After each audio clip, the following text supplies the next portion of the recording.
వచ్చింది కాల్ మామూలు yes. Phone లానే లిఫ్ట్ చేసి మాట్లాడుతున్నారు. అవునవును. అంతే అంతే. ఓకే ఓకే, మనకి కావాల్సింది అట్లానే, లేదంటే వాయిస్ క్వాలిటీ పోతుంది. Okay, okay. తర్వాత ఓకే. రెండోది, మీకు బ్యాక్గ్రౌండ్ నాయిస్ లేకుండా ఒక 10 నిమిషాలు టైం ఉందా? ఉంది ఉంది. ఓకే, వెరీ గుడ్, సరే. ఇంకొకటి ఏంటిది, మ్, హలో. వస్తుందిగా, బ్యాక్గ్రౌండ్ నాయిస్ వస్తుందిగా. ఎ- ఇప్పుడు ఇప్పుడు ఎలా ఉంది? బాగున్నది బాగున్నది. రైట్. ఓకే. అయితే ఇక్కడే I will talk. Okay, so మన కన్వర్జేషన్ ఏదైతే ఉన్నదో ఆస్ట్రాలజీ కేస్ స్టడీ కోసం రికార్డ్ చేస్తాం, యూట్యూబ్లో అప్లోడ్ చేస్తాం. మీకు ఓకే కదా? Yes yes. Okay okay. No worries. Okay, birth details చెప్తారా? మీదేనా? నాదే నాదే. 15th July 1998. ఓకే, నిజంగా మీదేనా, అబద్ధం చెప్తున్నారా? డౌట్ వస్తుంది. అయ్యో నాదే నాదే. మీ అమ్మాయి పోయినట్టున్నారు కదా. సరే, లేదు లేదు, నాదే నాదే. Okay, right. Birth details, time చెప్పండి. Time 6:30 PM. ఎగ్జాక్ట్లీ రాసిందా? ఎగ్జాక్ట్లీ అంటే ఎస్, అంటే మా అమ్మా నాన్న చెప్పింది అయితే 6:30 PM. మేబీ 1 minute అటు ఇటు ఏమో ఏ తెలీదు. ఊర్లో But పుట్టారు? నెల్లూరు. ఓకే. ఏంటంటే మనం ఫొటోస్ ఏమి చూడం కదా, సో కాబట్టి ఓకే మీరు చెప్పిందే ఓకే. నేను నమ్ముతాను, నేను అంతే. Yeah yeah. ఒకసారి బర్త్ టైం వెరిఫై చేద్దాం, ఎందుకైనా మంచిది. Okay, sure sure.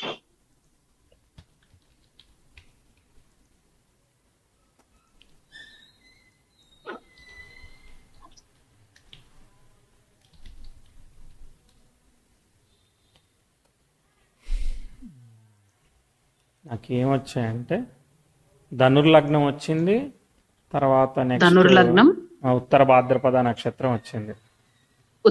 ఉత్తరాభాద్ర నక్షత్రం. ఎస్. 47 స్వభావ లగ్నం. సో తగ్గాలి, టైం తగ్గాలన్నమాట. సో తగ్గిద్దాం, 25 వేద్దాం ఒకసారి. 42 లోపు అంటే 24 అవుతుంది. సో దాదాపు 1824 అట్లా ఫాలో అవ్వచ్చు. మనం ఫాలో అయితే ఓకే ఓకే మనకి కరెక్ట్ క్యాలిక్యులేషన్ దొరుకుతుంది. Okay okay okay. అంటే ధనుర్లగ్నం శుక్రుడి యొక్క నక్షత్రంలో పడింది, శుక్ర నక్షత్రం. శుక్ర నక్షత్రంలో పడింది. వచ్చేసిందిగా Okay. మీకు కొంచెం ఐడియా వచ్చేసింది హారోస్కోప్. ఎస్, చెప్పాలి మీరే, మీ డౌట్ ఏంటిదో చెప్పాలి. డౌట్ అంటే ఎట్ ప్రెసెంట్ నాకు జాబ్ గురించి కొంచెం దాని రిలేటెడ్ క్లారిఫికేషన్ కావాలి. క్లారిఫికేషన్ ఇన్ ద సెన్స్, ఇప్పుడు ప్రెసెంట్ చేస్తున్న జాబ్ లోనే కంటిన్యూ అవ్వచ్చా? కంటిన్యూ అయితే ఎట్లా ఉంటుంది, గ్రోత్ ఎలా ఉంటుంది? ఓకే, లేదు నాకు ఫ్యూచర్, సరే ఇప్పుడు ప్రెసెంట్ ఉన్న జాబ్ లో ఒక 2-3 months కంటిన్యూ అయిపోయి ఏదో ఒకటి తట్టుకుని మేబీ నాకు నెక్స్ట్ ఇయర్ ఏదన్నా మంచి జాబ్ వస్తుందా, లేకపోతే మంచి జాబ్, మంచిగా ఒక స్టెబిలిటీ ఉండే జాబ్ వస్తే ఎప్పుడు వస్తుంది? ఈ ఎంప్లాయ్మెంట్ మీద నాకు కొంచెం క్లారిఫికేషన్ కావాలండి. వెరీ అర్థమైంది. అయితే ఇప్పుడు మీరు ఈ కంటిన్యూ చేస్తున్న జాబ్, ఫస్ట్ ఏం చేస్తున్నారు మీరు? సో నేను MBA HR లో చేశాను. So after completing my studies నాకు క్యాంపస్ ప్లేస్మెంట్ ద్వారా ఒక జాబ్ వచ్చింది ఒక కంపెనీలో. అందులో టాలెంట్ అక్విజిషన్ వైపు చేశాను, IT రిక్రూట్మెంట్. అంటే మళ్ళీ అక్కడ కూడా HR అన్నట్టే కదా మీరు? హెచ్ఆర్ఏ. Yes HRA. అక్కడ ఫస్ట్ 7 months చేశాను. 7 months తర్వాత మంచి కంపెనీకి మూవ్ అయ్యాను. ఏ ఇయర్ లో? ఏ ఇయర్ లో అంటే 2022 జనవరిలో నాకు వచ్చింది ఆ కంపెనీ. Okay, right. ఓకే, 2022 జనవరిలో జాయిన్ అయ్యాను, మంచి కంపెనీ. అక్కడ నేను 2.9 years ఉన్నాను. ఇప్పుడు రీసెంట్ గా మొన్న 30 సెప్టెంబర్ లో ఇంకో కంపెనీకి మూవ్ అయ్యాను. కూడా సేమ్ రోలా? సేమ్ రోలే, కాకపోతే కొంచెం నెక్స్ట్ లెవెల్ కి అన్నమాట. Roles and responsibilities next level కి వెళ్తాయి. ఏం అడిషనల్ గా ఏం చేస్తారు? అడిషనల్ గా ఇది వరకు అయితే నేను only sourcing, screening, scheduling, documents collection అలా చేసేదాన్ని, ద బేసిక్ HR రెస్పాన్సిబిలిటీస్. ఇక్కడ ఏంటంటే ఇప్పుడు నేను 2022 లో కొత్త జాబ్ వచ్చిందని చెప్పా కదా, మంచిది. అక్కడికి వెళ్ళాక నాకు హైరింగ్ మేనేజర్స్ తో కూడా కనెక్ట్ అవ్వడం, స్టేక్ హోల్డర్ మేనేజ్మెంట్ లో స్టార్ట్ అవ్వడం, ఆ కొత్త న్యూ రెస్పాన్సిబిలిటీ యాడ్ ఆన్ అయ్యింది. అది అక్కడ నేను 2.9 years 2.8 years ఉన్నాను. మొన్న సెప్టెంబర్ లో ఇంకో కంపెనీలో జాయిన్ అయ్యాను రీసెంట్లీ, 1.5 months బ్యాక్. జాయిన్ అయితే ఇక్కడ ఏంటంటే సేమ్ రోల్స్ ఏ ఉన్నాయి. మ్మ్. కాకపోతే నాకు ఇక్కడ ఏంటంటే వర్క్ ఎన్విరాన్మెంట్, ఆ కంపెనీ యొక్క వర్క్ ప్రాసెస్ అదంతా నాకు బెనిఫిషియల్ గా ఆర్ఎల్స్ నాకు గ్రోత్ గా కనబడట్లేదు అనమాట. అంటే నేను కంపెనీ ఒకటి లెవెల్ అనుకుని బట్టా లేదంటే వర్క్ ఫ్లోన్ బట్టా? Not company level, companies and MNC company, Okay. Company గురించి ఏమి లేదు. బట్ నేను జాయిన్ అయిన టీమ్ మ్మ్. అండ్ నాకు వచ్చిన రోల్ కొంచెం గ్రోత్ గా కనబడట్లేదు అనమాట. అర్థమైంది. సో అగైన్ నేను మళ్ళీ వేరే ఇప్పుడు ఆపర్చునిటీస్ మీరు టాలెంట్ చూసుకుందామని. ఫైండ్ చేసి వెరిఫై చేసి వాళ్ళని ఇంటర్వ్యూ చేయాలి, మళ్ళీ రిక్రూట్ చేయాలి, ఎస్ ప్రాసెస్ చేయాలి. Right. Yes yes right. Okay, చూద్దాం అసలు సో start ఎలా ఇక్కడ ఉంది. నాకు కరెంట్ కంపెనీలో గ్రోత్ గా కనబడట్లేదు. అండ్ అంటే మైండ్ కూడా ప్రశాంతంగా ఓకే రైట్ జాబ్ ఇది అన్న ఫీలింగ్, సాటిస్ఫాక్షన్ రావట్లేదు. చూద్దాం ఎందుకు అట్లా. ఇప్పుడు ఈ 2.9 years చేసిన తర్వాత మీరే ఈ ఆపర్చునిటీకి మూవ్ అయిపోయారా లేదంటే ఎట్లా? నేనే సొంతంగా ఎత్తుక్కుని ఆ కంపెనీ అయ్యారు. 2.9 years ఆల్మోస్ట్ 3 years అవుతుంది కదా, కొత్త దాంట్లోకి జాయిన్ అవుదామని నేనే ఓన్ గా ఎత్తుక్కుని మూవ్ అయ్యాను. ఓకే, చూద్దాం అసలు టైం ఎట్లా పోతుందో చూద్దాం. 22 Yeah, దగ్గర నుంచి please. చూద్దాం. చార్ట్ ఒక Okay. రివ్యూ చేసుకొని మనం చూస్తే మనకు ఒక ఐడియా వచ్చేస్తుంది. Okay, sure sure. ధనుర్లగ్నానికి లగ్నాధిపతి చతుర్థంలో శని యొక్క నక్షత్రంలో ఉన్నాడు. ఈ యొక్క లగ్నాధిపతిని ఆ శని డిస్టర్బ్ అయ్యాడా అంటే ఎస్, శని మరియు రాహువులు ఒకే నక్షత్రంలో ఉండడం వల్ల డిస్టర్బ్ అయినా ఎప్పుడైతే గురువు అనేవాడు వక్రించాడో అక్కడి నుంచి అది క్యాన్సిలేషన్ వచ్చింది. కాబట్టి ఒక 20% డెసిషన్ మేకింగ్ ఇష్యూస్ ఇట్లాంటివి ఉంటాయి, ఏమీ కాదు. ఓకే తర్వాత శని వచ్చేసి తృతీయాధిపతి అవడం, తృతీయాధిపతి నక్షత్రాన్ని ఆక్యుపై చేయడం ద్వారా మనకి కన్సల్టింగ్, కమ్యూనికేషన్ వీటిలో ఉండేదానికి మనకు అవకాశం ఉంది. So Saturn Okay. రెట్రోగ్రేట్ అవడం వల్ల మీకంటూ ఒక థాట్ ప్రాసెస్ ఉంటుంది. కాబట్టి మిమ్మల్ని ఎదుటి వాళ్ళు స్ట్రాంగ్, స్టబాను, యారగెంట్ అని కూడా అనుకోవచ్చు. అనుకున్న వాళ్ళు మనం ఏం Okay. చేయలేము. So Okay. మనం అంతే ఇక. ఓకే సరే, బానే ఉన్నది. స్ట్రాంగ్ కాబట్టి ఏంటంటే కెరియర్, ఫైనాన్స్, ప్రాస్పెక్టివ్స్ లో ఫాస్ట్ రిజల్ట్స్ ఇచ్చేస్తుంది. కాకపోతే ఓకే ఫ్యామిలీ ఎక్స్పాన్షన్ లో తొందరగా ముందుకు పోనీయదు అనమాట, అది ఇష్యూ. Okay. సరే, దశమాధిపతి అయిన వాడు ఏమయ్యాడు, వక్రించాడు అనమాట. దశమాధిపతి వక్రిస్తే కూడా మ్యారేజ్ డిలే ఇచ్చినా కూడా ఈ ప్రొఫెషన్ వీటిల్లో కూడా బాగా ఎక్స్ట్రీమ్ గా తీసుకుపోతుంది. వక్రించినా కూడా మెర్క్యూరీ రాహుతోనే అసోసియేట్ అవ్వడం వల్ల క్యాన్సిలేషన్ వచ్చింది. కాబట్టి 80% అది కూడా ఓకే అనమాట. తర్వాత సప్తమంలో మల్టిపుల్ ప్లానెట్స్ ఉన్నాయి. వీటిలో ఎవరు పవర్ఫుల్ చూద్దాము. భాగ్యాధిపతి ఉన్నాడు, పంచమాధిపతి ఉన్నాడు, షష్ఠ లాభాధిపతి ఉన్నాడు. కాబట్టి ఏంటిది, పీపుల్ అండ్ పబ్లిక్ కమ్యూనికేషన్ తో బాగా ఇన్వాల్వ్మెంట్ ఉంది అనేది చెప్తా ఉంది. అక్కడ కుజుసుకులు కూడా ఉన్నారు కాబట్టి పబ్లిక్ ఇన్వాల్వ్మెంట్ ఉంది. తర్వాత ఓకే వాటిలో ఎవరు పవర్ఫుల్ ఐడెంటిఫై చేయాలి. 7th లో Venus is in the star of Mars. ఆయనకి 4th house తో ఏమి సంబంధం లేదు కాబట్టి ఓకే. తర్వాత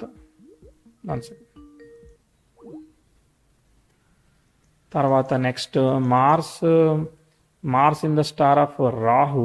ఎస్, మార్స్ కేతు ఒకే స్టార్లో ఉన్నారు. మార్స్ యొక్క స్టార్ లాడితో 10th లాడ్ ఏం అసోసియేట్ అవ్వలేదు.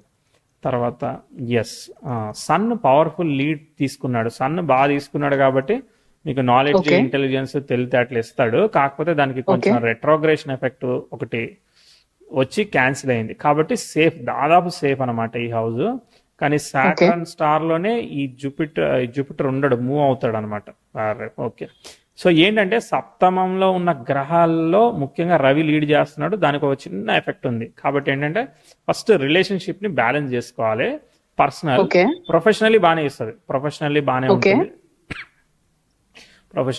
ఉంటుంది. ప్రొఫెషనల్లో సెటిల్ కావడానికి కొంచెం లేట్, కానీ 22-23లో మంచి జాబ్ వచ్చిందని చెప్తాను. కాకపోతే ప్రోగ్రెసివ్ 10th house ట్రైన్ నెటల్స్ అన్నట్టు చాలా మంచి జాబ్ వచ్చినట్టు. దానికన్నా ముందు ఒక Yes, బిఫోర్ yes. దట్ ఒక ఈవెంట్ చెప్తా, దాని తర్వాత కూడా ఈవెంట్ చెప్తా. Okay.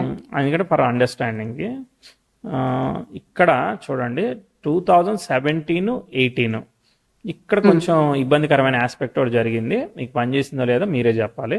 10th house square mercury జరుగుతుంది, కానీ మెర్క్యూరీ అక్కడి నుంచి మూవ్ అయిపోయాడు. కానీ అది కొంచెం Okay. పని చేస్తుంది కాబట్టి అక్కడ మీ ఎడ్యుకేషన్ ఎలా ఉంది, తర్వాత పీపుల్తో రిలేషన్షిప్స్ ఎలా ఉన్నాయి, మ్యారేజ్ ప్రాస్పెక్టివ్స్ ఏమన్నా, ప్రపోజల్స్ ఏమన్నా ఇబ్బంది పెట్టాయా, ఏమైతా ఉన్నది అక్కడ 18-19 చూసుకోండి. ఓకే ఓకే పని చేసింది ఏమన్నా? ప్రపోజల్స్ అవేమీ లేవు. ఎడ్యుకేషన్ కొంచెం డిస్టర్బ్ అయింది. డిస్టర్బ్ అయింది. ఓకే, రైట్, ఎస్, సరిపోతుంది. బట్ 2019 లో నాకు ఎంబీఏ సీట్ వచ్చింది. అదంతా మంచి నార్మల్ కాలేజ్ గా లో. వెళ్తుంది, అదంతా మామూలుగా, Yes, ఇక yes, పెద్ద yes. సూపర్ కాదు, వరస్ట్ కాదు, నార్మల్ గా వెళ్తా ఉంటది. అదొకటే ఇయర్ మనం అక్కడ పిక్ Okay. చేసింది. తర్వాత Okay. 21 బాగుంది, 22 కూడా బాగుంది, 23 వరకు బాగుంది.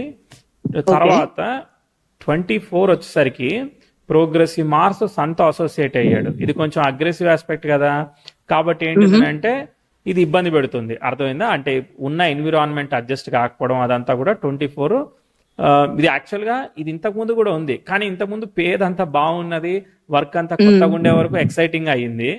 ఎప్పుడైతే ఈ ఆస్పెక్ట్ రిలీవ్ అయిపోయిందో ఎగ్జాక్ట్లీ 24 జూలై తర్వాత, అంటే ఒక 5-6 నెలలు వెనకైనా వేసుకోండి పర్వాలేదు, అక్కడి నుంచి చార్ట్ డౌన్ గ్రేడ్ అయింది. డౌన్ గ్రేడ్ అయ్యే వరకు ఏమవుతుంది, మనకున్న వర్క్ అంటే మార్స్ కంజంక్షన్ సన్ ఏం చేస్తారంటే అగ్రెసివ్ ఆస్పెక్ట్ కాబట్టి ఒకసారి డ్రైవింగ్, లేదంటే గబాలను కింద పడడం, లేదంటే పలానా ఒక ఎగ్జామ్ రాశారనుకో వాటిలో సరైన మార్కులు రాకపోవడం, ఇలాంటివి చేస్తారు. అంటే ఇప్పుడు వెళ్ళిన వర్క్ ఉంది, ఆ వర్క్ లో ఏంటిది మనం అనుకున్నట్టుగా సాటిస్ఫాక్టరీగా ఉండనివ్వదు అనమాట.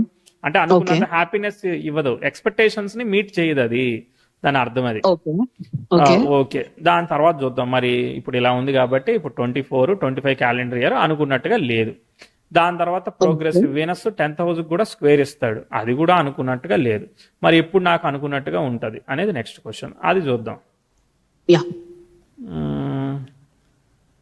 ఆస్పెక్ట్స్ ఏమీ ఫామ్ అవ్వలేదు, 10th హౌస్ ట్రైన్ జూపిటర్ జరుగుతుంది, అది కొంచెం ఇది బ్యాలెన్స్ అవుతుంది కాబట్టి 20 అగ్రెసివ్ ఆస్పెక్ట్స్ ఉన్న దానిలో ఏంటంటే 26 స్లోగా వెళ్తా ఉంది. ఓకే, అంటే ర్యాపిడ్ గ్రోత్ ప్రిడిక్ట్ చేయట్లేదు ఇప్పుడే.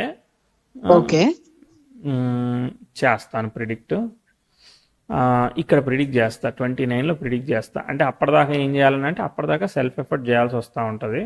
ఇక్కడ కూడా చెప్తా, 26లో కూడా ఒక గ్రోత్ చెప్తాను, బట్ మళ్ళీ మీరు ఇప్పుడుతో కంపేర్ చేస్తే అప్పుడు బెటర్ అనిపిస్తుంది. అర్థమైందా? ఇప్పుడు 24-26 అనుకున్నంతగా చెప్పను, 26 తర్వాత చెప్తాను, కొంచెం బెటర్ గా చెప్తాను, కానీ మీ స్థాయి లెవెల్లో చెప్పను. అది అర్థమైందా? ఇది గ్రోతే గానీ అప్పుడు నా క్యాపబిలిటీకి వచ్చిన ఆపర్చునిటీ చెప్పు నువ్వు అది అని అంటే అది చెప్తాను. ఒక నిమిషం, అది ఇంకా ముందు పవర్ పొజిషన్ కి మంచి రోజు, ఎందుకంటే సప్తమంలో రవి ఆస్పెక్ట్ చేస్తున్నాడు కాబట్టి you expect the powerful positions, roles అట్లాంటివి. అలాంటి ఒక రోల్ కి ముందుకు తీసుకెళ్తే 34లో, అంటే ఇప్పుడు మీది 98 అంటే మరీ ఏజ్ ఏమీ కాదు, సో చాలా మంచి ఇంకా ఫ్లో చాలా ఉంది. సో 34-35లో ప్రోగ్రెసివ్ సన్ 10th హౌస్ కు సెక్స్టైల్ ఇస్తున్నాడు, దానికన్నా ముందు కూడా ప్రోగ్రెసివ్ సన్ వీనస్ కి సెక్స్టైల్ ఇస్తున్నాడు. ఇవన్నీ కూడా మంచి మంచి ఆస్పెక్ట్స్ అనమాట. సో కాబట్టి అది చాలా మంచి ప్రోగ్రెస్ ఇస్తుంది. కాబట్టి ఇప్పుడున్న ఓకే, సో ఒకటి గుర్తుపెట్టుకునేది ఏంటిదంటే, ఇప్పుడు ఫర్ ఎగ్జాంపుల్ మొన్న 2022లో నాకు నెలకు ఒక 10,000 వచ్చిందన్నా, 20,000 వచ్చినాయి, ₹1,00,000 వచ్చాయన్నా, ఇప్పుడు ఏదైతే లెవెల్ ఉందో ఆ లెవెల్ ని మనం ఎక్స్పెక్ట్ చేయలేము, ఇక దాటి చేయలేం. అర్థమైందా? ఇప్పుడైనా ప్రొఫైల్ కిందికి పోదు కదా, పైకి పోతా ఉంటది. కాబట్టి ఇప్పుడు స్టాగ్నెంట్ అనమాట. స్టాగ్నెంట్ అంటే ఈ 2 ఏళ్ళు ఉన్న జీతానికి పని చేయాల్సి వస్తూ ఉంటుంది, నచ్చినా నచ్చకపోయినా చేయాల్సి వస్తూ ఉంటుంది. ఎన్విరాన్మెంటల్ ఇష్యూస్ అనమాట. అది 2 ఇయర్స్ తర్వాత 10th హౌస్ ట్రైన్ జూపిటర్ జరుగుతుంది, జూపిటర్ కి క్యాన్సిలేషన్ వచ్చింది, జూపిటర్ సెటిల్ అయ్యాడు కాబట్టి అక్కడ కొంచెం ముందుకు పోతుంది. అర్థమైందా? దాని తర్వాత 3-4 ఏళ్ళు పోతుంది, కానీ అసలైన పవర్ రావడానికి మాత్రం 33 అవుతుంది. అర్థమైందా? 33-34 తర్వాతనే మనకు అసలైన పవర్ వస్తుంది. అప్పటిదాకా మనం సెల్ఫ్ ఎఫర్ట్ చేయక తప్పదనమాట. ఓకే, ఇప్పుడు మీకు నచ్చని విషయమే, చెప్పక తప్పని విషయం, ఈ 24-26 అయితే కొంచెం ఛాలెంజింగ్ గానే ఉంది. అది రియాలిటీలో మీకు ఏదైతే చూపిస్తా ఉన్నదో అదే నడుస్తా ఉన్నది. ఇంకా దానికి మించి మనం ఇంకా బెటర్ గా ఎక్స్పెక్ట్ చేయకూడదు. Okay, so challenging in terms of job role, I mean challenging మీకు ఏది నచ్చదో అది జరిగితే అదే ఛాలెంజింగ్ కదా. రైట్, అంతే. ఓకే. ఓకే, సో ఇప్పుడు అంటే యాక్చువల్లీ టు బి హానెస్ట్, నేను మొన్న జాయిన్ అయ్యాను కదా కంపెనీ, అది నచ్చగా నేను మళ్ళీ ఇంకా స్టిల్ సర్చింగ్ లోనే ఉన్నాను. ఏ రాయితో కొట్టుకుంటే ఏదైనా ఒకటే కదా. అదే that's my next question.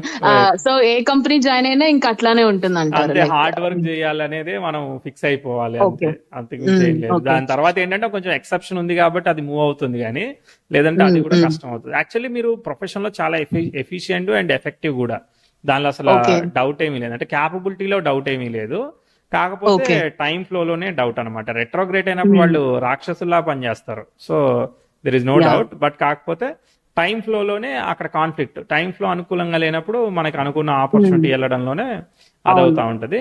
దశలాడు Ketu నడుస్తున్నాడు, కేతు అయిపోతుంది. ఓకే, కేతు అయిపోయిన తర్వాత శుక్ర దశ వస్తుంది నెక్స్ట్.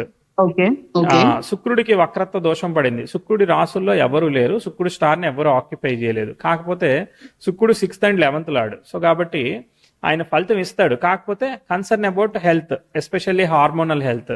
అమ్మాయిలకి ఏంటంటే మాస్ వీనస్ అసోసియేట్ అయితే గైనికల్ గా ఒకసారి సైకిల్ వచ్చిన కడుపు నొప్పి రావడం ఇట్లాంటివి చేస్తుంది.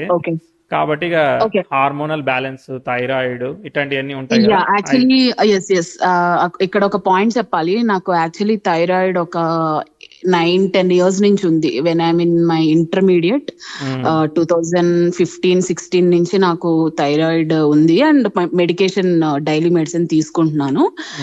ఎట్ ప్రెసెంట్ కంట్రోల్లోనే ఉంటుంది. కొన్నిసార్లు కొంచెం రేంజెస్ ఎక్కువ అవుతాయి, కొన్నిసార్లు కంట్రోల్లో ఉంటుంది. సో థైరాయిడ్ అయితే ఉంది ఎప్పటి నుంచోనే. అదే సో ఎప్పుడైతే అగ్రెసివ్ టైం వస్తా ఉంటుందో, ఎక్స్పెక్టేషన్స్ మనం అనుకున్నట్టు కానప్పుడు ఏమవుతుంది, మెంటల్ హెల్త్ డిస్టర్బ్ అవుతుంది. దానివల్ల hormonal health one and sequence కదా, స్లీప్ తర్వాత ఎమోషన్, వీటిని బట్టే కదా ఈ హార్మోన్స్ ఇంబ్యాలెన్స్ అయ్యేది. కాబట్టి అంటే నేను నాట్ మెడికో కానీ బట్ యాజ్ పర్ అండర్స్టాండింగ్ చెప్తున్నాను. కాబట్టి mental health, physical health balance చేసుకుంటూ చేయాల్సింది ఉంటది. ఎందుకంటే దశాలాడు కూడా వీనసే అవుతున్నాడు అనమాట. దశాలాడు కూడా వీనస్ అవుతున్నాడు అంటే డబ్బులు బాగా వస్తాయి, కానీ హెల్త్ చూసుకోవాలి. ఓకే అది ఎప్పటి నుంచి? నెక్స్ట్ ఇయర్ నుంచి అన్నారు కదా. వీనస్ 25 నుంచి వస్తున్నాడు అనమాట. బట్ అది 20 years ఉంటది కదా, ఏదో ఒక భుక్తి బాగున్నప్పుడు ఛాన్స్ తీసుకుంటా ఉంటాడు. ఓకే అప్పుడు హెల్త్ కొంచెం we have to take care. ఇప్పుడు అగ్రెసివ్ ఆస్పెక్ట్స్ చెప్పాం కదా, రేపు పొద్దున 25, 26. సో ఇప్పుడు 24 నుంచి 26 బాగాలేదు కాబట్టి మనం ఊరికే అగ్రెసివ్ కాకుండా కొంచెం పేషెన్సీని పెంచుకోవాల్సి వస్తా ఉంటది అంతే. ఓకే, అంటే హెల్త్ డిస్టర్బెన్సెస్ అంటే ఎట్లాంటివి? అంటే చెప్పాం కదా, హార్మోనల్, ఇప్పుడున్న థైరాయిడ్, హార్మోనల్ ఇంబ్యాలెన్స్, గైనికల్ హెల్త్ ఇవన్నీ చూసుకోవాలి మనం. ఓకే అర్థమైంది. అంటే నెక్స్ట్ క్వశ్చన్ అడగచ్చా? అడగండి, ఏమైంది? Okay fine. అంటే మ్యారేజ్ గురించి మా పేరెంట్స్ అడగమన్నారు. మ్యారేజ్ టైం ఎప్పుడు, అసలు టైం ఉందా లేకపోతే ఏంటి? మీకు టైం ఉందా? అంటే టు బి హానెస్ట్ మనీ ఒకటి కొంచెం ఇక్కడ ప్రాబ్లం అన్నమాట. నో పెళ్లి చేయడానికి మనీ కావాలి కదా, అది అంత గట్టిగా ఇప్పుడు at present at this moment లేదు. సో అది చూసుకుంటున్నారు. కానీ అసలు మ్యారేజ్ ఓవరాల్ గా చార్ట్ లో మ్యారేజ్ టైం ఎప్పుడు అవుతుంది అనేది ఒక క్వశ్చన్. ఓకే మంచి ఛాలెంజింగ్ క్వశ్చనే, మీకు తగ్గట్టే ఉంది. అది ఒకసారి చూద్దాం, ట్రై చేద్దాం. ఎందుకంటే ఇప్పుడు వీనస్ దశ జరుగుతా ఉంది. వీనస్ యొక్క star lord Mars disturbed in the 7th. కాబట్టి అది కొంచెం ఒక ఇష్యూ. తర్వాత ఏంటిది, ఇప్పుడేమో ఏజ్ వచ్చేసింది, అమ్మాయికి పెళ్లి చేయాలని ఇంట్లో వాళ్ళ టెన్షన్ ఉంటూనే ఉంటది. ఎందుకంటే ఇప్పుడు 23 దాటినాయి అంటే వాళ్ళు కంగారు పడతారు కదా. అవును. ఇప్పుడు మనకేం వీనస్ దశ వచ్చింది, వీనస్ 10th house కు స్క్వేర్ ఇస్తుంది. కాబట్టి ఇది అవాయిడ్ చేసినాక వీనస్ లో సన్ బుక్త్ ఒకటి వస్తుంది. సన్ బుక్తిలోకి వెళ్ళడం కొంతవరకు బెటర్ ఏమో అని అనిపిస్తా ఉంది నాకు. సో కొంచెం ఆగి, అంటే 28 అవుతుంది. అంటే నేను మీ డబ్బులతో క్యాలిక్యులేట్ చేయట్లేదు, టైం తోనే క్యాలిక్యులేట్ చేస్తాను. డబ్బులు ఇవన్నీ నాకు తెలియదు కానీ. సో అక్కడికి మెంటల్ పీస్ బ్యాలెన్స్ అవుతా ఉన్నది ఇక్కడ చేసుకుంటే. అంటే మీకు చెప్పాను కదా, మీకు సప్తమాధిపతి ఎప్పుడైతే వక్రించాడో ప్రొఫెషనల్ మ్యాటర్స్ త్వరగా అయిపోతాయి, చాలా పై స్థాయికి వెళ్తారు. పర్సనల్ మ్యాటర్స్ అవ్వడానికి ఛాలెంజ్ చేస్తుంది. అయితే ఆ సప్తమాధిపతి మళ్ళీ వెనక్కి వచ్చిన పొజిషనల్ స్టేటస్ లో ఉన్నాడు. సో మూన్ స్టార్ లాడు, మూన్ ఏమి డిస్టర్బ్ కాలేదు కాబట్టి డైరెక్ట్ గా రాహుకేతుతో ఆయన వెల్ ప్లేస్ అయ్యే ఉన్నాడు. కాబట్టి నోన్ సర్కిల్స్, తెలిసిన సర్కిల్స్ లోనో నియరెస్ట్ డిస్టెన్స్ లోనో పెళ్లి చేసుకునే అవకాశం కూడా ఉంది. ఓకే, బట్ కాకపోతే ఆ రెట్రోగ్రేషన్ ఎఫెక్ట్ వల్ల ఏంటంటే కొంచెం అండర్స్టాండింగ్ ఇష్యూస్ ని మనం చెప్పాం కదా, మనం రెబల్, ఆరగెంట్ అని. కాబట్టి దాన్ని బ్యాలెన్స్ చేయాలి. అందులోనూ టైం ని మనం ఓవర్కమ్ చేసి చేయడం అనేది బెటర్. అంటే నేను మీ సిచ్యువేషన్ లో ఉంటే 2 ఏళ్ళు ఆగి దాని సంగతి చూద్దామని అనుకుంటా. అర్థమైంది. ఓకే, ఎందుకంటే ఇప్పుడున్న స్ట్రెస్ లో మ్యారేజ్ లోకి వెళ్ళాం అనుకో, అక్కడ రైట్ పర్సనాలిటీ దొరకడానికి ఇవన్నీ కూడా 6th లార్డ్ స్వభుక్తి అనమాట. దానికి స్టార్ లార్డ్ ఏమో retrogression effect. So I don't recommend much అనమాట. అంటే లేట్ అయితే అయ్యింది, కొంచెం వెయిట్ చేసి కొంచెం బ్యాలెన్స్ చేసి. ఎందుకంటే ఇక్కడ ఎలా ఉంటుందో చెప్తాను. అంటే సప్తమంలో కుజు శుక్రులు అబ్బా బాగున్నాడా లేదా అని చూసుకొని మనం స్టెప్ వేసామనుకో, బాగున్నాడు అనుకొని అది ట్విస్ట్ ఇస్తుంది. తర్వాత ఏంటిది, అక్కడ సప్తమంలో ఉంది రవి కుజ శుక్ర, కాబట్టి పవర్ఫుల్ రోలు వాళ్ళు కంట్రోల్ తీసుకుంటా ఉంటారు అనమాట. సో అది మీకు నచ్చదు అది. సో ఇట్లాంటి రకరకాల సినారియోస్. కాబట్టి సప్తమ స్థానంలో ఉన్న గ్రహానికి ఉన్న యోగం ఇంతే, రెట్రోగ్రేషన్ అనే యోగం వల్ల మనము కంపాటబిలిటీ అంటే ఫస్ట్ అటు సైడ్ వివాహ యోగము, కమిట్మెంట్ ఆఫ్ రిలేషన్షిప్ సరిగా ఉందా లేదా అని వెళ్ళాలి. అట్లనే మనకి కూడా సరైన అనుకూలమైన టైం అనేది పెట్టుకొని వెళ్తే better. Okay okay. So approx గా ఏ ఇయర్ అంటారు? అదే 28 కి అయిపోతా ఉంది. 28 అక్టోబర్ కి మనకి వీనస్ లో వీనస్ అయిపోతున్నాడు. అది అయినాక మనం ట్రై చేయడం బెటర్ ఏమో అని అనుకుంటున్నాను నేను. Okay okay, got it got it. Okay, ఏదేమైనా ఇక మామూలుగా మీ సెల్ఫ్ ఎఫర్ట్ చేసే చెయ్యండి, కాదనట్లేదు. అట్లీస్ట్ 26 వరకు ఆగాలి. అంటే వీనస్ లో ఒక పార్ట్ అన్నా ఆగాలన్నమాట. 25 జూలై నుంచి 28 వరకు ఉంది. దానిలో ఒక పార్ట్ తీసేసినా కూడా మనము 26 ఎండింగ్ వరకు అన్నా వెళ్ళాలి, 27 స్టార్టింగ్ వరకు అన్నా వెళ్ళాలి. సరేనా? ఓకే ఓకే, అర్థమైందండి. అంటే ఇంకోటి, సో స్ట్రాంగ్ గ్రహాలు నా హారోస్కోప్ లో ఏమేమి ఉన్నాయి? అన్ని స్ట్రాంగ్ గానే ఉన్నాయి కదా, ఎందుకని స్ట్రాంగ్ తో ఏం చేస్తాం మనం? అంటే జస్ట్ క్యారెక్టరైజేషన్ ఎట్లా ఉంటుంది నాది అని, జస్ట్ నా గురించి నేను తెలుసుకోవడానికి. అంటే స్ట్రాంగ్ అంటే ఉద్దేశం ఏంటిది?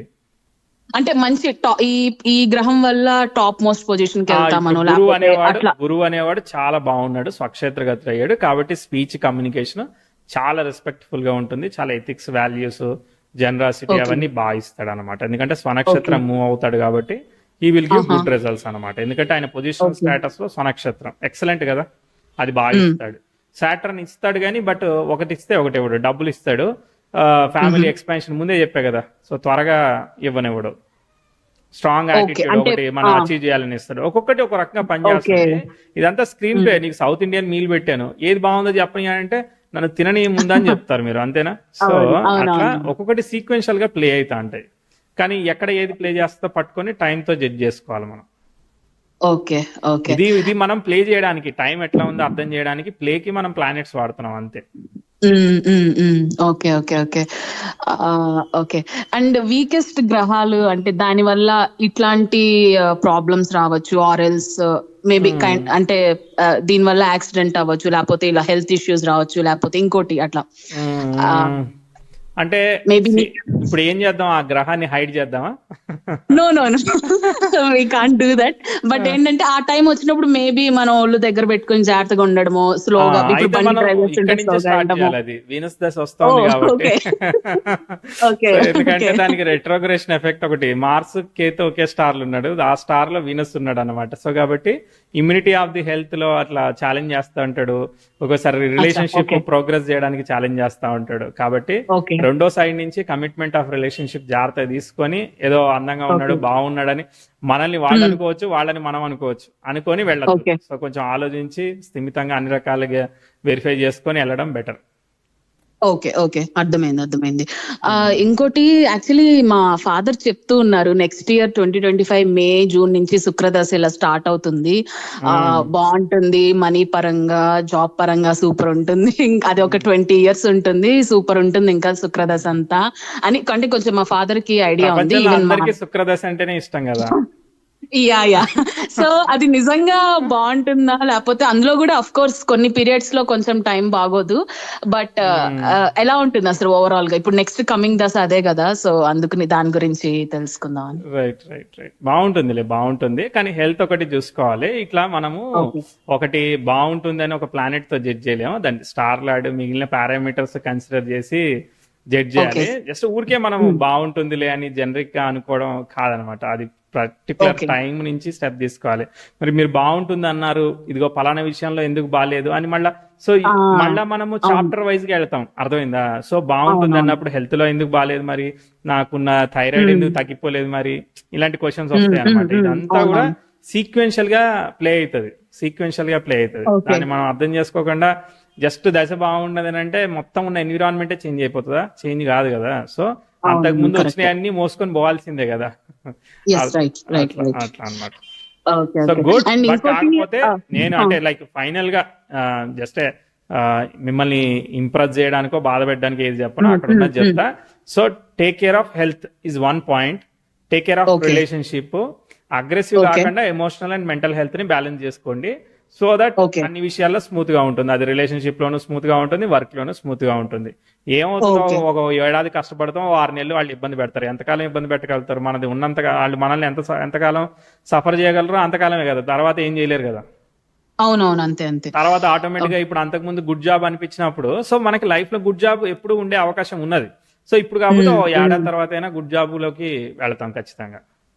ఓకే ఓకే, సింపుల్ ఫండా పెట్టుకోవాలి, ఎక్కువ పెట్టుకుంటే ఆలోచనలతో సతమతం అయిపోతాం.